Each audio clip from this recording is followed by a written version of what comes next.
Hi everyone, it's Simon Keeling here at weatherweb.net with your look ahead video, and it's Saturday the 24th of January. Don't forget, if you want a forecast for the next few hours and days, check out Gary's fast forecast. Just click on the link here and you'll be taken straight to that.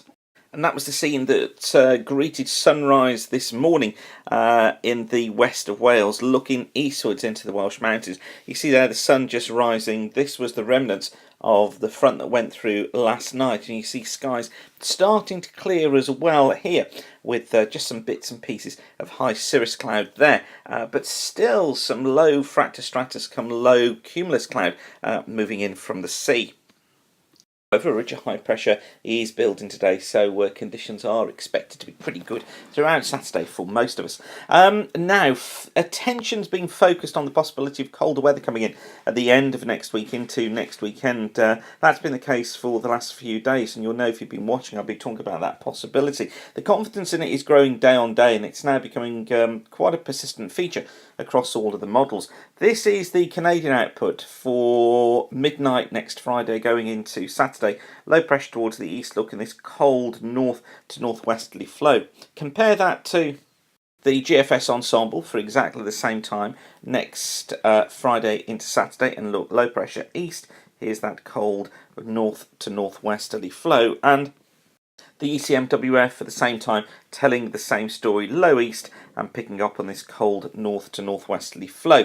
Now, what we're not seeing at the moment is particularly the detail in that output, because what we're going to find with that flow is that the air mass is deeply unstable, and so you see these little kinks in the isobars such as here and here and here. That's indicative of small areas of low pressure developing in that flow.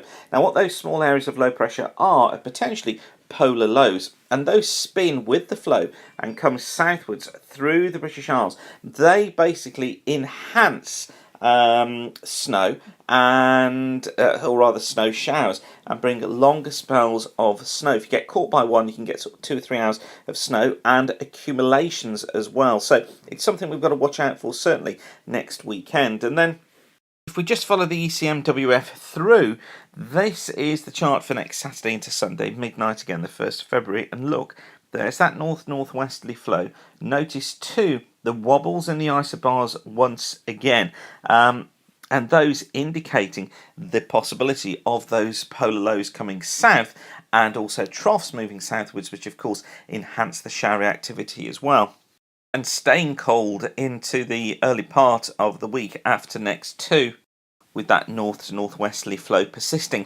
If this ECMWF prediction does come true, with the low pressure being so close by, I think we can safely say that northern and eastern parts of Scotland and also eastern England are really in the firing line for some snow accumulations. As I say, really difficult to put any detail on it just at the moment, but we could be heading into a hit of winter.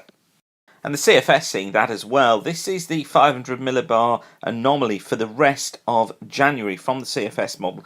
And just look what it's doing. It's building this ridge out in the Atlantic. It's going for the trough across eastern parts of Europe. And it's that brings the north to northwesterly flow down through the country. So certainly the CFS picking up on that as well. So we've got good agreement across all the models. And that's building our confidence that this cold weather is just around the corner. Of course, things can change. They sometimes do as well, don't they? We know that. Certainly you'll know that if you've been watching the look ahead over the last few years.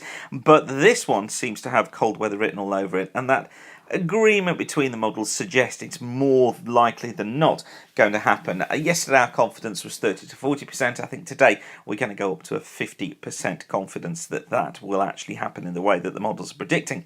Now, this is the 850 millibar temperature. You'll know that this gives us a better idea of temperature trend.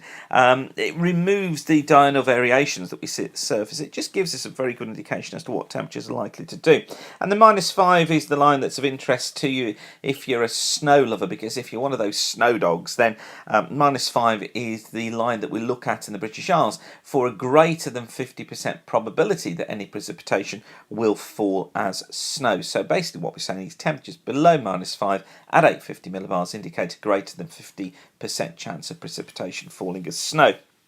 And you can see that the 850s do indeed come down below -5 on Thursday. They briefly rise, look, through the weekend. This is for London, remember. And then they're back down again, look, by Sunday and into the following week. But you can't just follow them too slavishly. What can happen is, if you do get one of these polar lows come south, they do have some milder air trapped up within them, so it can just peak the 850 temperatures. But generally, it's this trend downwards that we're interested in.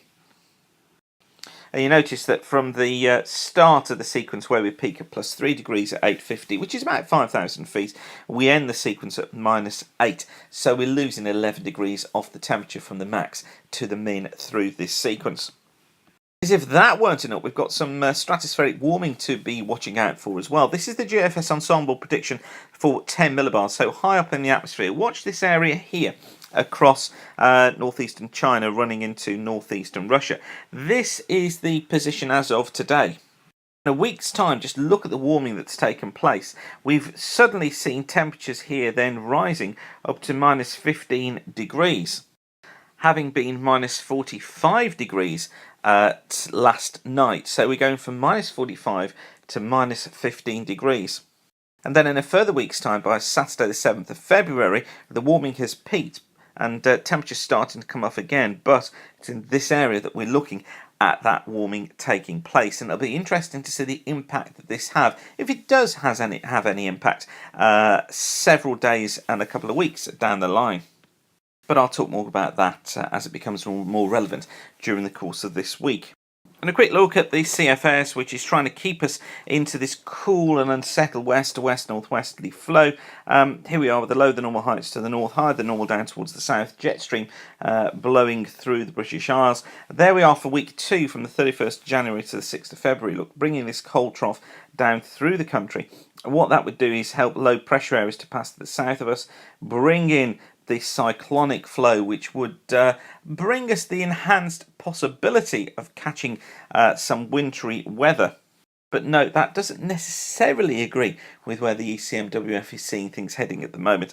Then into week 3, 7th of February to the 13th of February, still got the low, the normal heights out towards the west, more of a trough out here, starting to try and pick up a slightly milder west to west southwesterly flow at the end of that week.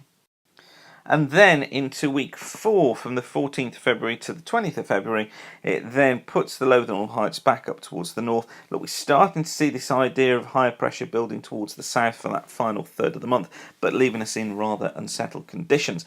Now, if you remember, I was telling you our forecast for the beginning of February was really for quite a stormy start. So we're still leaning into the CFS idea. As I say, ECMWF goes more for the idea of higher pressure being in, or trying to get in from the west for the early part of February, but we shall see what happens. It may be that our stormy weather is delayed perhaps until the 3rd or the 4th. But I'll leave you with that for now. Certainly lots to be going on with there, isn't there? Don't forget, if you need a forecast for the next couple of days, then watch the fast forecast. But for now, whatever you're doing, have a great day and keep the sun shining. Bye for now.